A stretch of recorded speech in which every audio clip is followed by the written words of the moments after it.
وعلی ھذا ولو سلم العبد مباح الدم بجنایۃ عند الغاصب او عند البائع بعد البیع.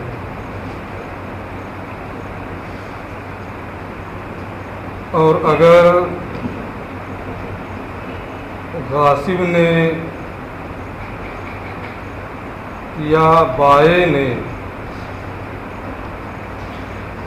غلام کو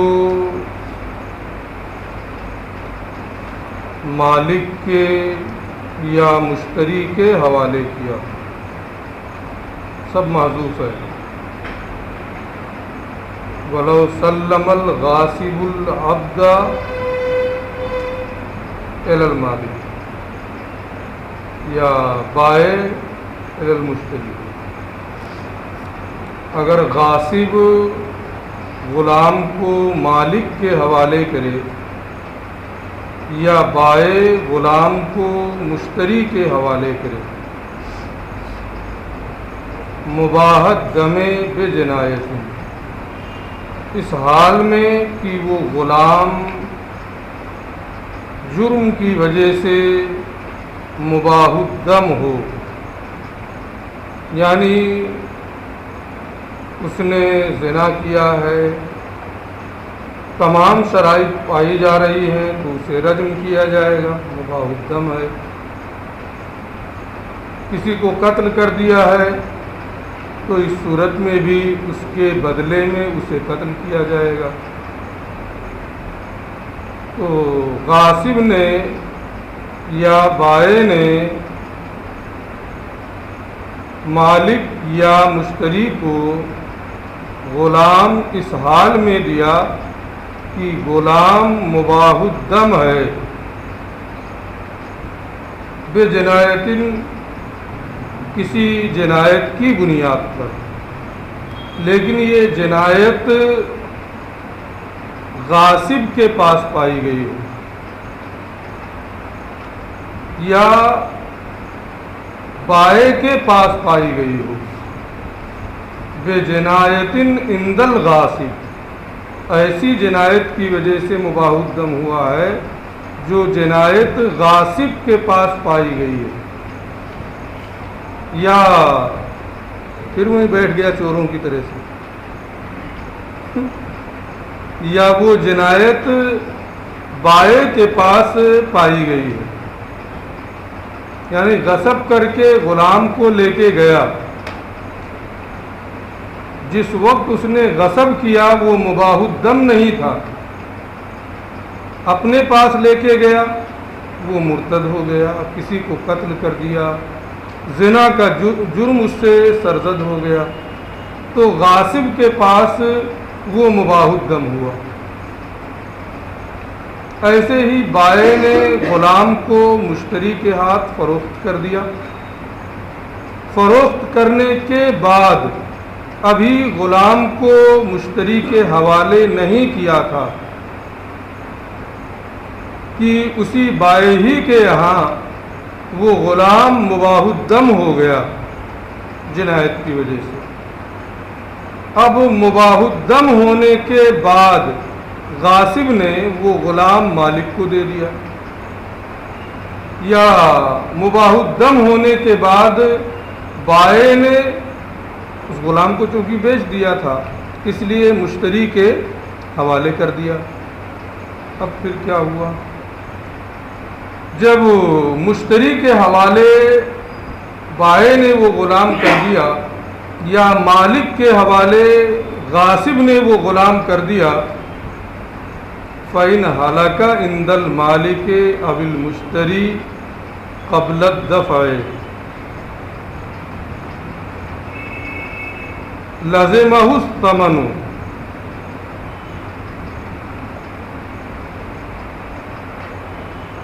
تو اگر مالک کے پاس وہ غلام ہلاک ہو گیا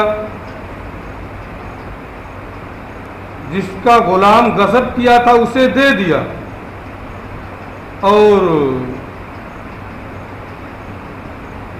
ابھی اس پر حد قائم نہیں کی گئی تھی کہ اس مقتول کے عوض اسے قتل کیا جائے یا زنا کی بنیاد پر اسے سنگسار کیا جائے یا ردت کی وجہ سے اسے قتل کیا جائے، ابھی اس پر حد قائم نہیں کی گئی۔ مالک کو غلام مل گیا، مشتری کو غلام مل گیا، اور ابھی حد نہیں قائم کی گئی ہے۔ اس سے پہلے ہی کسی آفت سماوی کی بنیاد پر وہ غلام ہلاک ہو جائے، وہ غلام مر جائے۔ تو جب غلام مر گیا تو جس جنایت کی وجہ سے وہ مباح الدم ہوا تھا اس کی وجہ سے ہلاک ہونا نہیں ہوا، اور غاصب نے مالک کو غلام دے دیا تھا، اس لیے وہ بری الذمہ ہو جائے گا، ادا پالی گئی ہے۔ ایسے ہی جب بائع نے مشتری کو غلام دے دیا ہے اور مشتری کے پاس وہ غلام آفت سماوی کی وجہ سے ہلاک ہو گیا، اس جنایت کی بنیاد پر اس پر ابھی حد نہیں قائم کی گئی ہے، تو مشتری پر لازم ہوگا کہ جو غلام کا ثمن ہے جس پر جانبین کا اتفاق ہوا تھا جتنے روپے پر، وہ بائع کے حوالے کرے، کیونکہ ادا کرنا یہ پا لیا گیا ہے، روزانہ کی عادت بنا لیا ہے تو کیا ہے؟ ارے تو کہیں بھی گیا تھا، روزانہ کی عادت بنا لیا، روزانہ یہی کرتا ہے، دیر میں آنا دیر میں آنا۔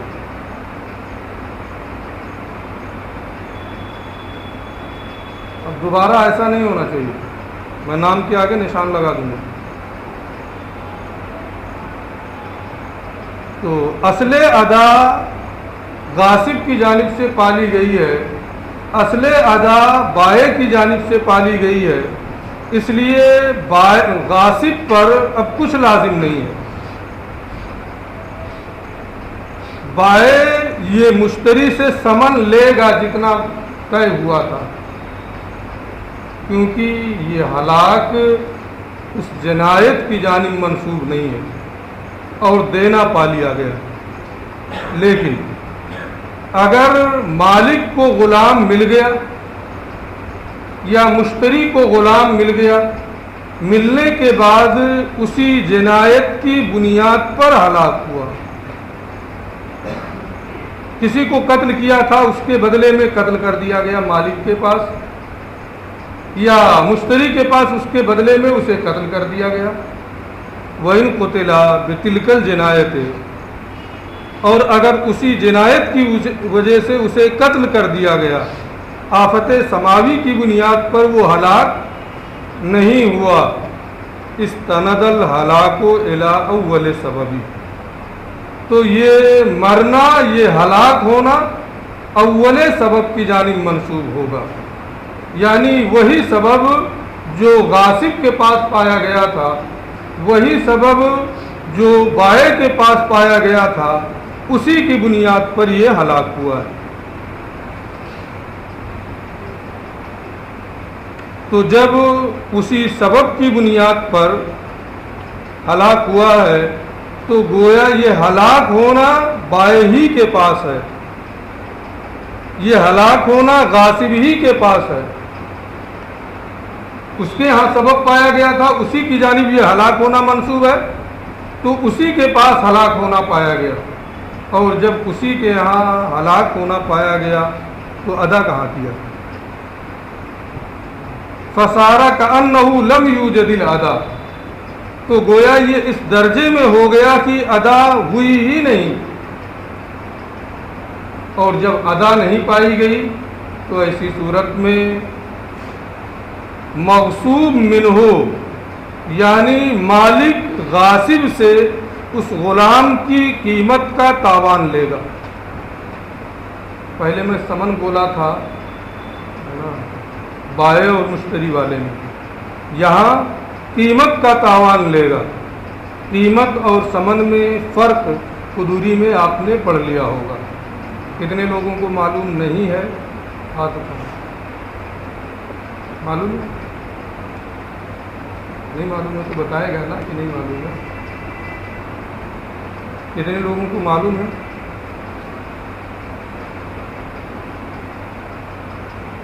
آدھے سے کم لوگوں کو معلوم ہے۔ بازار ریٹ کو قیمت کہتے ہیں، میں نے اشارہ بھی کر دیا ہے فرق کی طرف۔ جانبین کا اتفاق جس پر ہوتا ہے اسے ثمن کہتے ہیں، یعنی ہم یہ کتاب 10 روپے میں بیچ دیں آپ سے، آپ خرید لیں تو یہ 10 روپیہ ثمن ہے، بازار میں اس کی قیمت 50 روپیہ ہے تو وہ قیمت ہے نا، ٹھیک ہے۔ ہم اس کو آپ کے ہاتھ بیچ دیں 20 روپے میں، 10 روپے میں، آپ اس کو 10 یا 20 میں خرید لیں تو وہ 10 روپیہ کیا ہے؟ ثمن ہے، لیکن 10 ہی روپیہ اس کی مارکیٹ میں قیمت ہے، ویلو 100 روپیہ 75 روپیہ جو بھی ہو وہ کیا ہے؟ قیمت ہے۔ تو غاصب سے مغصوب منہ مالک اس غلام کی قیمت لے گا کیونکہ ادا کرنا نہیں پایا گیا، اور مشتری مالک سے بائع سے اپنا ثمن واپس لے گا کیونکہ مشتری نے غلام کو وصول ہی نہیں کیا گیا، غلام اسے ملا ہی نہیں۔ جب ہلاک ہونا اسی سبب کی جانب منسوب ہے جو بائع کے پاس پایا گیا ہے، تو اب بائع نے مشتری کو غلام دیا ہی نہیں۔ اگر مشتری نے ثمن دے دیا تھا تو اپنا ثمن بائع سے واپس لے گا، اگر نہیں دیا تھا تو کچھ لینا نہیں ہے، ٹھیک ہے۔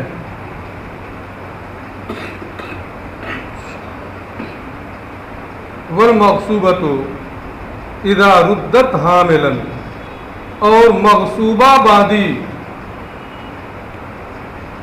جب حاملہ ہونے کی حالت میں واپس کی جائے، بفعل عند الغاصب، ایسے فعل کی وجہ سے جو غاصب کے یہاں پایا گیا ہے، یعنی خود غاصب کے فعل سے وہ حاملہ ہوئی ہے یا مالک کے علاوہ کسی اور کے فعل کی، کسی اجنبی کے فعل کی بنیاد پر وہ حاملہ ہوئی ہے، کیونکہ اگر مالک ہی کے فعل سے وہ حمل سے ہے تو ایسی صورت میں اسی کی جانب منسوب ہوگا، سب اس کی ملکیت میں ہے تو حکم متعلق نہیں ہوتا ہے۔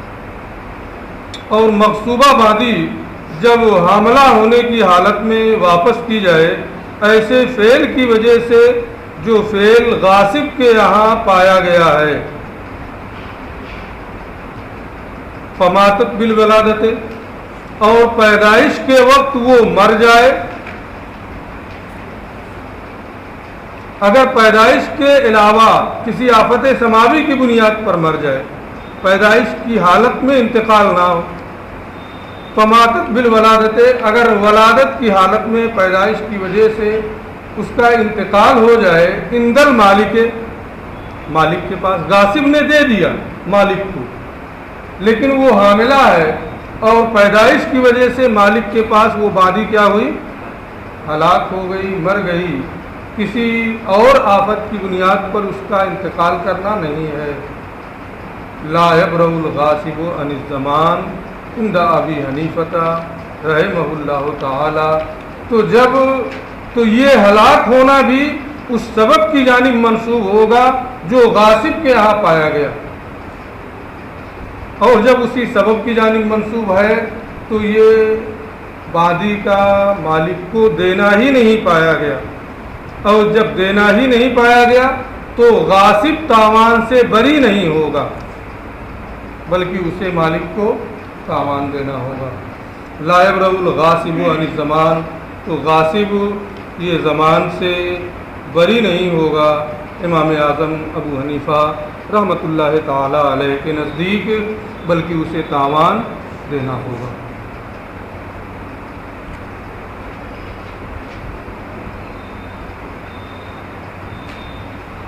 ثم الاصل فی هذا الباب هو الادا،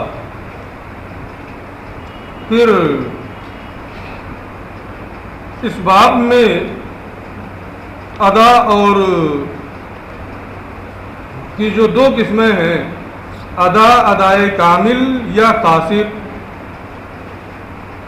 اور پھر اس کے بعد میں قضا کی بحث آئے گی۔ تو اس باب میں اصل وہ ادا ہے،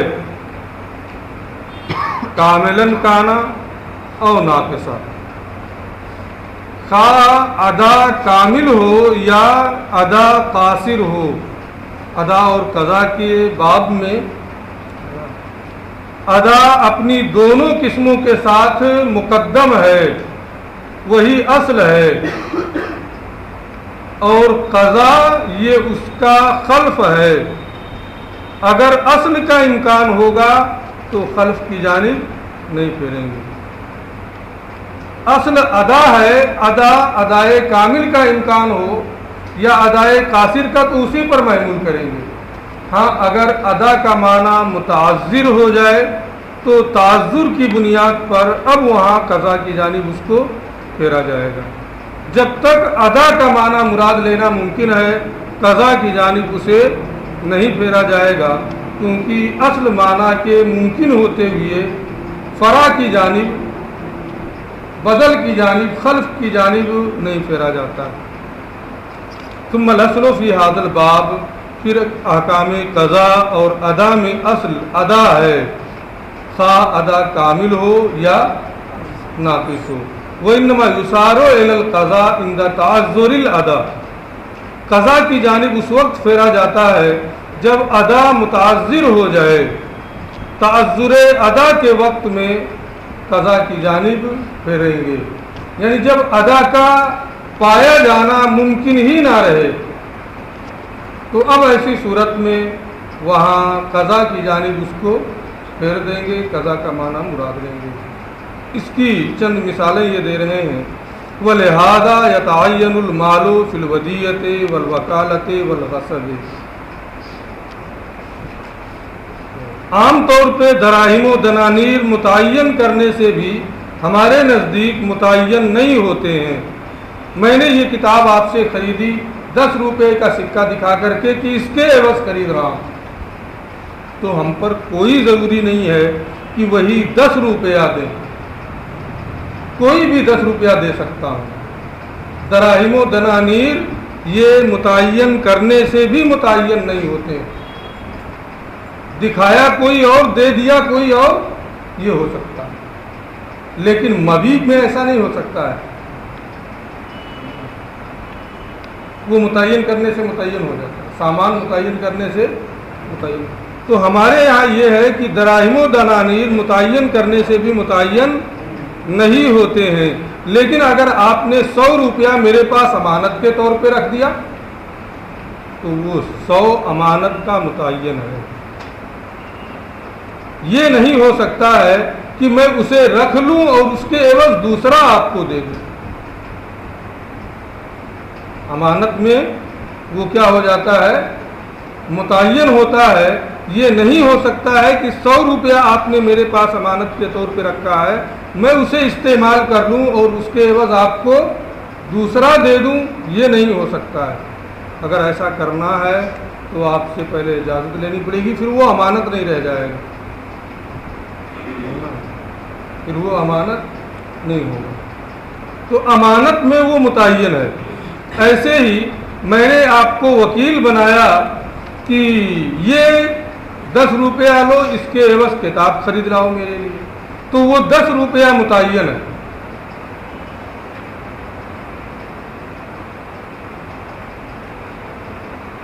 اور غاصب نے کوئی درہم و دینار یا روپیہ غصب کر لیا تو جو غصب کیا ہے وہ متعین ہے، وہی واپس کرنا ہوگا۔ تو عام ہمارے نزدیک یہ ہے کہ دراہم و دنانیر یہ متعین کرنے سے متعین نہیں ہوتے ہیں، لیکن جہاں امانت کا معنی پایا جاتا ہے وہاں دراہم و دنانیر متعین ہو جاتے ہیں۔ آپ کو امانت کے طور پہ دیا، خریدنے کے لیے دیا، وہاں بھی وہ امانت ہی ہے، اسی لیے وہ متعین ہو جاتا ہے. غاصب نے غصب کر لیا تو اس کا تو ہوا نہیں، وہ بھی امانت ہی کا ہوتا ہے اصل مالک کا، لیکن غصب کیا ہے، تعدی کیا ہے، اس لیے وہ بھی متعین ہوتا ہے. تو جب وہ متعین ہے اسی کو یہ کہتے ہیں وَلِهَذَا يَتَعَيَّنُ الْمَالِ، اسی وجہ سے یعنی تعذر ادائی کے وقت قضا کی جانب پھیرا جائے گا.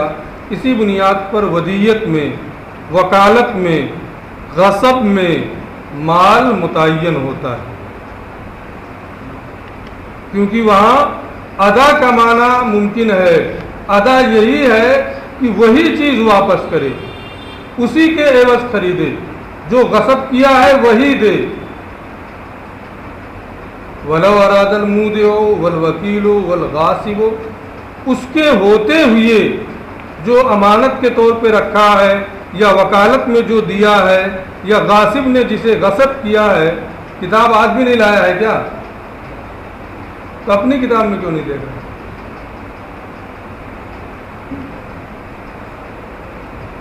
اور اگر مودے چاہے جس کے پاس امانت رکھی گئی ہے، والوکیل ہو، اچھا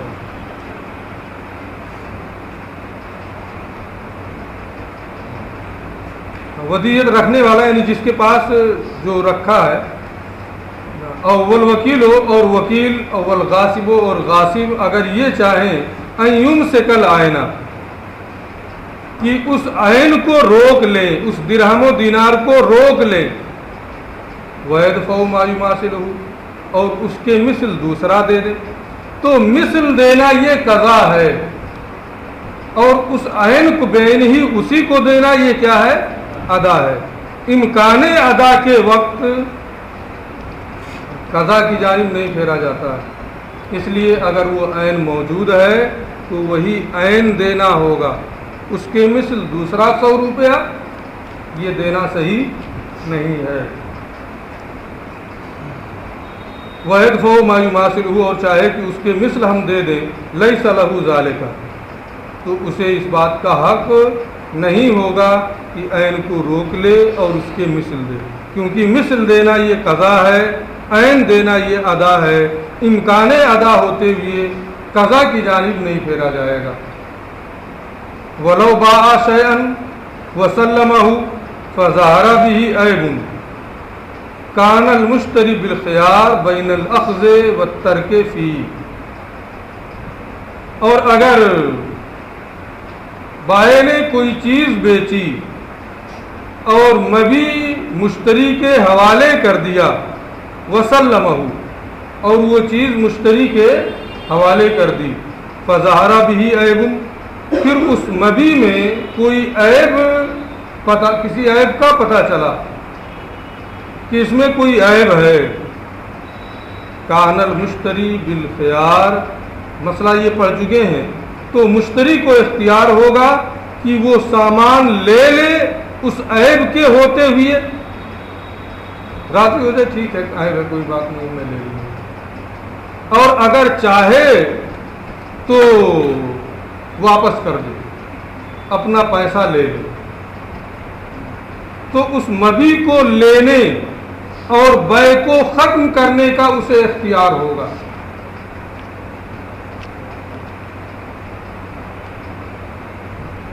اور لینے کا اختیار اس لیے ہے کہ ادا کا معنی یہاں پایا جا رہا ہے. اصل ادا یہ یہاں متحقق ہے، بائع نے مشتری کے حوالے کر دیا ہے. تو جب اصل ادا کا معنی یہاں متحقق ہو چکا ہے تو اسے لینے کا بھی اختیار ہوگا. اور اصل مقصود خریدنے سے یہ ہوتا ہے کہ عیوب سے خالی ہو، عیب کا پتہ چل گیا، اس لیے واپس کرنے کا بھی اختیار ہوگا. لیکن اگر وہ یہ چاہے کہ ہم غلام کو روک لیں، اس شے کو روک لیں، اور عیب کی بنیاد پر جو اس میں کمی آئی ہے اس کمی کا پیسہ واپس لے لیں، تو یہ پیسہ کیا ہے؟ مثل ہے. غلام دے دیا ہے، یہ کیا ہے؟ ادا ہے. تو غلام دے دیا ادا ہے، یا تو اسی کو واپس کر لے یا اسی کو رکھے. اور عیب کی بنیاد پر جو کمی ہوئی ہے اس کے عوض پیسہ لینا، یہ کیا ہے؟ اس کی مثل پیسہ لینا، یہ کیا ہے؟ قضا ہے.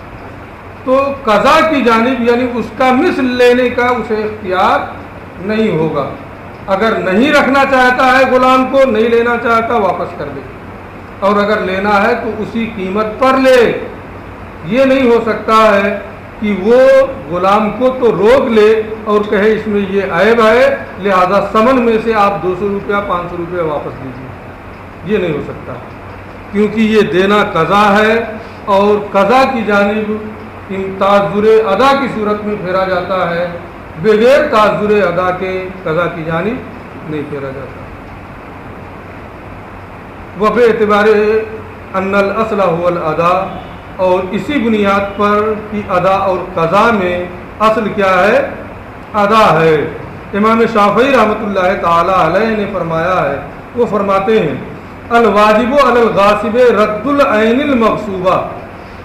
آپ نے اس کے بہت سارے جزیات پڑھے ہوں گے قدوری میں، یہاں سارے جزیات کا یہ استیاب نہیں کریں گے، ایک ضابطہ بتا دے رہے ہیں. اگر کسی نے غصب کر لیا کوئی چیز، یہ بہت تفصیلی مسئلہ ہے، کسی نے کسی کی کوئی چیز غصب کر لی اور غصب کرنے کے بعد اس مغصوب میں، شے مغصوب میں تغیر واقع ہو گیا کچھ. اگر تغیر یسیر ہے جس سے اس شے کا نام وغیرہ نہیں بدلا، تو ایسی صورت میں غاصب مالک کو وہ چیز واپس کرے.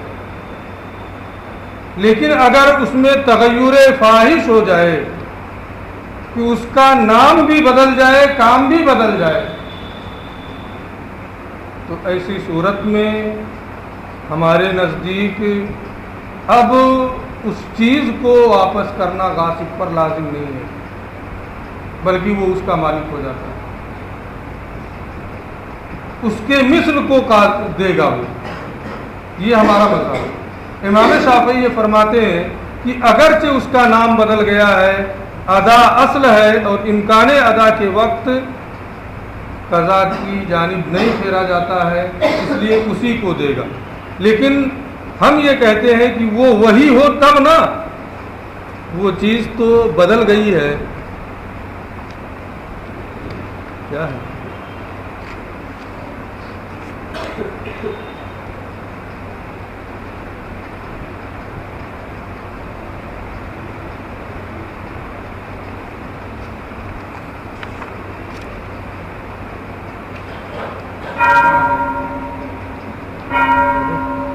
وہ بے اعتبار ان الاصل هو الادا، اور اس اعتبار سے کہ اصل ادا ہے. امام شافعی فرماتے ہیں کہ غاصب پر عین مغصوبہ کا واپس کرنا واجب ہے، کیونکہ وہی ادا ہے، اگرچہ ادائے کافر صحیح. وَإِن تغیرت فی ید الغاصب، اگرچہ اس کا نام اور کام بھی غاصب کے قبضے میں بدل گیا، تغیراً فاحشاً بہت زیادہ. وَيَجِبُ الْعَرْشُ بِسَبَبِ النُّقْصَانِ، اور نقصان کے سبب جو کمی آئی ہے اس کمی کی تلافی واجب ہوگی. یہ امام شافعی کا مذہب ہے. ہمارا مذہب کیا ہے کہ اب اسے واپس نہیں دینا ہے بلکہ اس کی قیمت دینی پڑے گی. غاصب اس لیے کہ اس عمل غاصب کی بنیاد پر اس چیز کا نام اور اس کا کام بدل گیا، تو اب وہ چیز وہی نہیں رہی، اور جب وہی نہیں رہی تو اسی کو دے گا تب بھی ادا نہیں ہے، اس کے مثل کو دے گا تو بھی ادا نہیں ہے.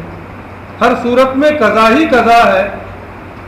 تو اب اس نقصان کے ساتھ وہ چیز دینا یہ ضروری نہیں ہوگا، بلکہ اس کے مثل کو، اس کی قیمت کو دینا پڑے گا.